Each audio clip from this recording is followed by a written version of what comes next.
শুরু করিতেছি মহান আল্লাহ তাআলার নামে। আলহামদুলিল্লাহ।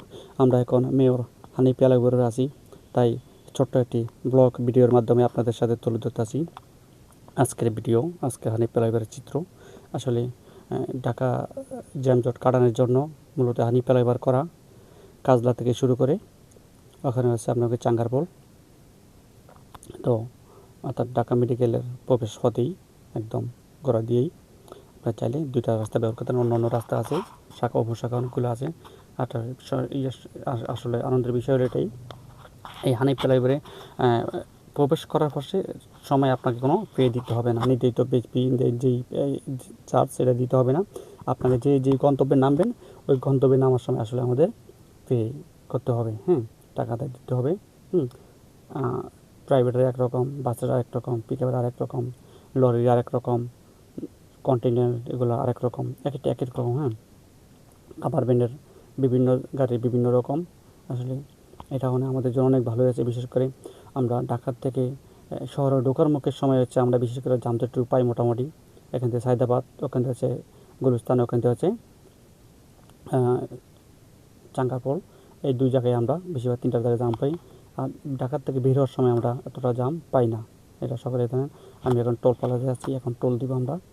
তো আমরা যে কোনো টাকা যাচ্ছি এক জায়গায়, কোনো একটা রিসোর্টে, তাই ভাবলাম ছোট্ট একটি ব্লগ ভিডিওর মাধ্যমে আপনাদের সাথে শেয়ার করি হানিফ লাইব্রেরির কথা। আসলে এই যে 2টা গাড়ি যাচ্ছি আমরা, আজকে আপনাদের সাথে আরেকটা জিনিস শেয়ার করি, খুবই আনন্দের বিষয়। আজকে আমি ড্রাইভিং করছি না, আমি বাম সাইডে বসে আছি। আমার সাথে আছে হচ্ছে আমার স্যারের বড় ছেলে আবরান আহমেদ। উনি আজকেই প্রথম, আজকে ওনাকেই কোনো হানিফ লাইব্রেরি ওখানে যে কোনো ভিন্ন একটা জায়গায় আজকে ওনাকেই প্রথম গাড়ি দিয়েছি আমি। জাস্ট কোনো একটু বিজি রাস্তা অথবা বেশি ডিজি রাস্তাগুলো আজ কোনো গাড়িতে নিয়েছে উনি। এবার মেট্রিক পরীক্ষা দিয়েছেন, ওনার জন্য দোয়া করবেন সকলে। আলহামদুলিল্লাহ খুবই ভালো আমার স্যারের ছেলেমেয়েরা। তাই ভালো একটা কলেজে যেন চান্স পায় তার জন্য দোয়া করবেন সকলে, ইনশাল্লাহ আমিও দোয়া করি। খুবই ভালো। আচ্ছা, যাই হোক, যেটা বলার ধরছিলাম সেটা হচ্ছে, দেখেন এই সামনে হাতের ডান পাশে দেখেন একটা গোলচক্কর আছে, ঐতিহাসিক গোলচক্কর বলতে পারেন এটাকে। কারণ এই গোলচক্করে এমন একটা জিনিস, এখানে অনেক আলম, অনেক ছাত্ররা, অনেক মাদ্রাসার ছাত্ররা, অনেক ছাত্ররা, ভাই বোনেরা এবং পথচারীরা নির্যাতন নিবারণ হয়েছিল।